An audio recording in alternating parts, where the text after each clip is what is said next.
Well, I'm representing a book that is historic because it's the first scientific study ever written about the psychopathology of people with economic power. We study them, their mental condition. You know, for example, if you have 5,000 times the amount of money that you could ever use in one lifetime, then why would you fight to get more? Why would you want more? Okay? It's a mental condition that these people have. We study this. And so the main problem is, what are the techniques that they use, these economically powerful people, the international bankers and these people around them? What's the technique they use to enslave humanity? Because you can notice, this is the problem today. This is why everybody's here on Wall Street. Everybody has their own grievance of injustice. Because they've enslaved not only individuals, but companies and even entire nations. You know, for example, the United States government is completely in debt to these bankers. You know, everybody knows that the Fed is privately owned by a secret sex society, the Knights Templars. You know, it's the same guys, these economically powerful people. You know, they have a plan for the world. They're enslaving us. So, what is the technique that they use to enslave everybody? And we've been analyzing this for years, and what we see is that the use of usury, which in the past, in cultures in the past, they know that usury is highly immoral. It's an unethical process and very destructive, not only to economy, but to society. Okay?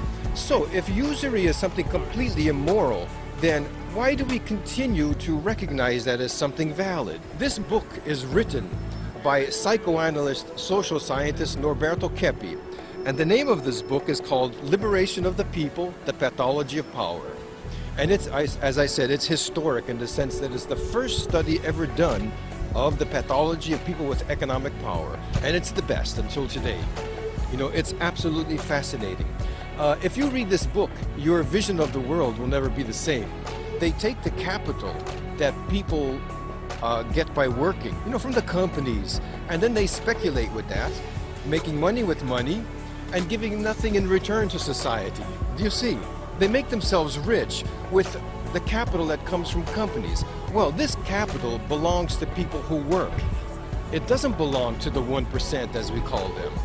And so, through this process of making money with money, they devaluate the dollar and they destroy the real economy, the working force of the nation. You know, agriculture and industry and even commerce and people who work. So capital must be used in the benefit of those who work and not to the benefit of the 1% who use it to destroy those who work, marginalize those who work, and make themselves rich. This has to stop. The question of financial speculation is something that destroys economy.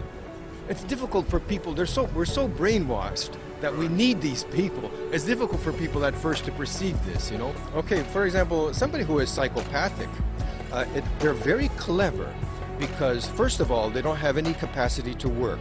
They will not do anything for anybody. They don't serve. So what they do is they get themselves into positions of power, very clever, you know, in order to dominate other people. And then they vent their hatred and envy, you know, with full force. And you know, the founding fathers of our nation were very concerned about that. You can see in the writings of Thomas Paine, of Alexander Hamilton, of Jefferson, that it's a constant fight to how could I say, to be on guard for these psychopaths that they don't get into power.